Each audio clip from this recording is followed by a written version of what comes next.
வணக்கம். இது ஜாதகம் A to Z.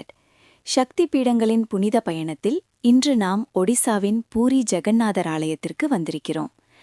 ஜெகந்நாதர் உலகத்திற்கே அதிபதி என்றாலும் அங்கே ஒரு ரகசிய விதி இருக்கிறது.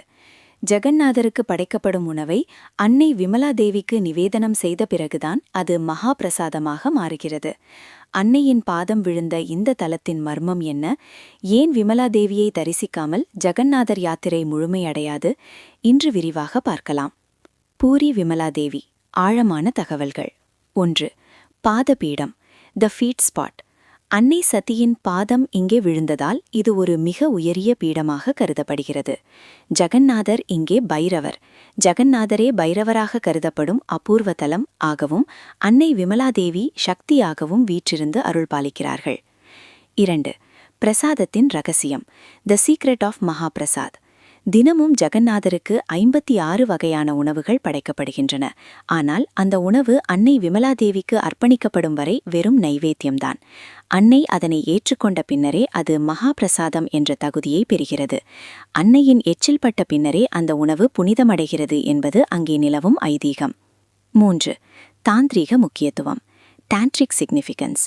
இந்த தலம் 4 மிக முக்கியமான ஆதி சக்தி பீடங்களில் ஒன்று. மற்ற கோயில்களைப் போலல்லாமல் இங்கே துர்கா பூஜையின் போது ரகசியமான தாந்திரீக வழிபாடுகள் நடைபெறுகின்றன. அந்த சமயத்தில் ஜெகந்நாதர் கூட திரைமறைவில் இருப்பார் என்று சொல்லப்படுகிறது. ஜாதக ரீதியான பலன்கள். பசி மற்றும் வறுமை நீங்க, ப்ராஸ்பெரிட்டி. அன்னையின் பிரசாதம் இங்கே மிகவும் முக்கியமானது.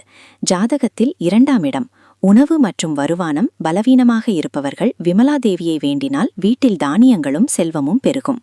திருஷ்டி மற்றும் எதிர்மறை ஆற்றல். ஜெகந்நாதர் ஆலயத்தின் காவல் தெய்வமாக விளங்கும் விமலாதேவி தன் பக்தர்களை சுற்றியுள்ள கெட்ட சக்திகளை தனது பார்வையாலேயே எரித்து விடுவாள். பாத பிரச்சனைகள். அன்னையின் பாதம் விழுந்த தலம் என்பதால் கால்களில் அடிபட்டவர்கள் அல்லது மூட்டு தேய்மானம் உள்ளவர்கள் இங்கே வந்து வேண்டிக் கொள்வது ஒரு சிறந்த பரிகாரமாகும். ஜெகந்நாதரின் அருளையும் விமலாதேவியின் பாதுகாப்பையும் ஒரு சேர பெற்று வளமுடன் வாழ்வோம்.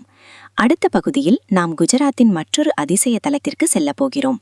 அன்னையின் வயிற்று பகுதி, ஸ்டமக் விழுந்த இடமாக கருதப்படும் கடலோரம் அமைந்த பிரபாஸ் சந்திரபாகா சக்தி பீடம் பற்றி பார்க்கலாமா அல்லது மேற்கு வங்காளத்தின் பகுலேஸ்வர் பற்றி பார்க்கலாமா?